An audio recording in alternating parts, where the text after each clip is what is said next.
I saw the sign, and it said bigger bust, Geno or Jamarcus Russell. That sign is so laughable, I don't know that I could get mad at it. Like, I think I could just brush it off. But I'm not the guy who just left Seattle and Geno Smith.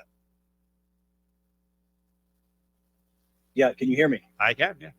All right, there you go. Yeah, so I heard you, and I wasn't down on the field when it happened, but in talking to people that were around the situation when it happened, it was a weird thing where I guess this fan that had the sign is kind of known for being somebody that gets under the skin of opposing teams when they come through.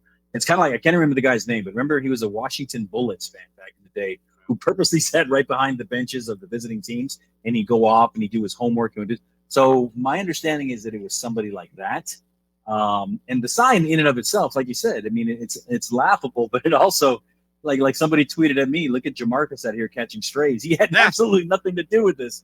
And even Pete Carroll, I think what made that even better was Pete saying, next question, then looking away from, it was actually Ryan McFadden, I believe, that asked the question. Oh, was it?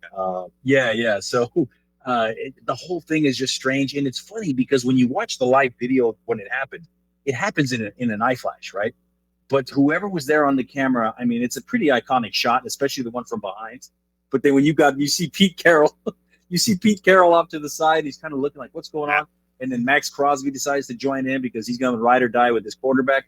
It just sets up a kind of a scene there that for fans and for anybody else that was watching, thinking, okay, what in the world is happening here? Do you think Pete did the next question thing as kind of another opening salvo here to say, you know what, guys, no matter almost whatever you do, I'm going to have your back? It can be interpreted that way, no doubt, especially in that locker room. Because when you see it, and when you see the video, the way he said it and the way he kind of just looked away, I mean, it basically tells the players, yeah, I got your back, and ride or die or whatever. It's something that kind of goes along with it. And then when you see the video of today's practice and he's shooting double leg takedowns on Deuce Gruden before practice out there, it just, again, it kind of shows what kind of atmosphere and culture that Pete is building with the Raiders. Doesn't mean it's going to translate to wins or anything, but it helps for a healthy locker room and a healthy culture. I feel like Deuce would be more susceptible to a single. I think at double with the side of his legs and his height, I don't think you're getting him down. I'm just thinking, I wrestled in high school too, and I'm just thinking, how come Deuce isn't sprawling? He kind of gave it up. He did? Gave it up. Did he go down? He just totally gave it up. He went down. Oh, come on.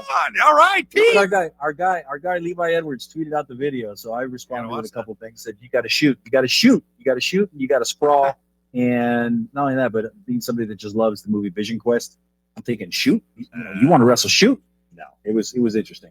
Going back to the Geno thing for a second, I guess I haven't really asked anyone or thought of the notion that, does Geno feel hurt that he was moved by Seattle? Is there emotion there? I mean, they offered him a big deal. He couldn't come to terms with him. They moved on him. Is he mad? He hasn't spoken on that yet, but there's something there. And Jamal Adams kind of spoke on it from his own perspective. That not about Geno's situation, but he wanted to prove something to Pete Carroll because he goes, look, they cut me. I got something to prove to Pete too. And these guys, the athletes, these elite athletes, they always have to have something driving them, right? So it would not shock me whatsoever if Geno Smith did have something, and lo and behold, there you go. You're going back and you're starting for a new team in the same city you had just done things for. It's I don't know if hurt is the right feeling there, but there's definitely some feelings because you wouldn't be human if you didn't. Now it's just a simple matter of how do you harbor those feelings? What do you do with them? What kind of energy do you spend with it? Because as we saw in that video that came out over the summer too, when he was coaching that Little League football game in Miami, mind you, he's still got some South Florida in him when he said, that's why they pay me the big bucks. So, it's right under there. He's a pro's pro though, when he's talking with the media and when he's telling his stories. And, in the pregame the day before, I got to sit in on the production meeting with him, and just a very intriguing character and backstory. It's the guy that went to high school and was like art. He's like an accomplished artist. So there's something that's going on there that's making him tick as well. It's interesting. If we go back, and Paul Gutierrez is sitting in this hour with Cofield Company. If we go back a couple of months ago, a lot of Raiders fans were like, man, look at all this cap room. And they wanted some big ticket items. Raiders didn't do that. But what they've done is they're kind of mining the veteran market. And some of the names they brought in are, formerly big names, and, they were without a job. And the surprising thing with a lot of them is sometimes you drop off in the NFL, you might only be 27, 28 years old. Now, Jamal Adams is coming up on 30. This signing is really interesting. One, how do you think they're going to use him? Because it sounds like he's not going to be playing a lot of safety, but, another linebacker. Because again, it's preseason. I'm not going to go crazy. Yeah. I thought his debut at times was spectacular. His energy, talking on the field, like he can be a real player. And he was, for his position, he was a good sack guy in the past. They moved him to the will linebacker, the weak side linebacker spot. So they want him to rush the passer. They want him to be able to cover some guys out in the flat. He's not your prototypical big linebacker. He was a safety in his previous life, so to speak. But it's interesting. We talked to him at the podium over the weekend, and he was asked specifically about the position switch. And he said, look, when Pete Carroll came to him and said, hey, we want to sign you. You're going to play linebacker. That's it.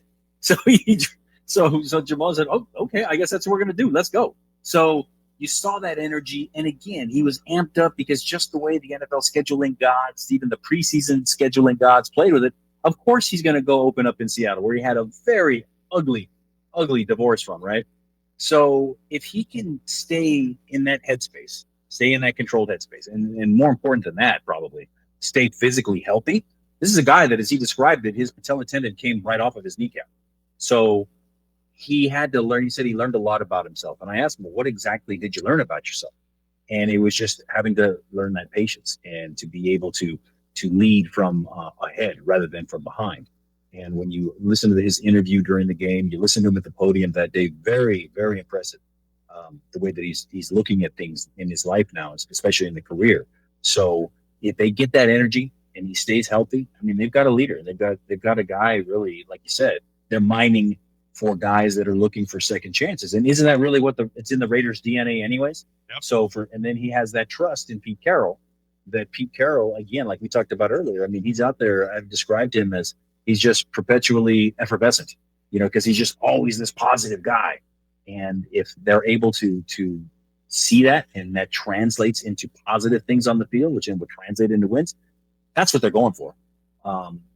So when you look at what they're trying to do, they have a lot of young guys, and especially at linebacker and with Jamal Adams, a lot of older guys that are still looking to be reborn, rejuvenated. Devin White is another person, case in point.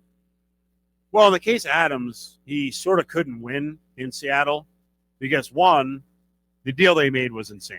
It was way too much capital to give up for him. And then he has an injury. I think I can't remember if it was the end of the Jets or in Seattle. He had some tiff with a media member, which, by the way, highly advise, don't do that. And those fans are crazy up there. Speaking of that, and I want you to react to Adams and kind of, first react to that. Like he kind of had a rough go in Seattle where he only had 1 year where he really got to show his wares. He's only played, Steve, I did the math on it. It's not a big deal here, but in the past 3 NFL seasons combined, he's played a combined 16 games. He's basically missed 2 full seasons based on injuries. So when you have these ugly, acrimonious exits, whether it's in New York, which is the media capital of the world, and then Seattle, it helps you. And that's what I think he was referring to, is that he learned a lot about himself and how to handle certain situations, how to still have this. It's a contained fury. I think he plays on the field with a contained fury. And if you're able to do that and do positive things out of that, that's where you're going to go. Now, there was a lot of bad mouthing on him on the Seahawks radio pregame show going on beforehand. So I was kind of stunned to hear the things they were saying about him. But hey, I covered the A's way back when, in 2006, when Frank Thomas came to the A's. He actually won our Good Guy Award that year, and from the media members, it was like he was the best guy to work with. The Chicago White Sox beat writers couldn't believe it. They're like, this guy was the cantankerous. He was this, he was that, he was the other. What happened? I'm like, well, a lot of guys just simply need a change of scenery. I'm not saying Jamal Adams is Frank Thomas, the big hurt, but it's a similar situation. And again, that was almost 20 years ago. Yeah, Jamal Adams had it out with Connor Hughes, and I think he commented on Connor's wife's appearance. Okay, now we're going down a path that ain't a great path.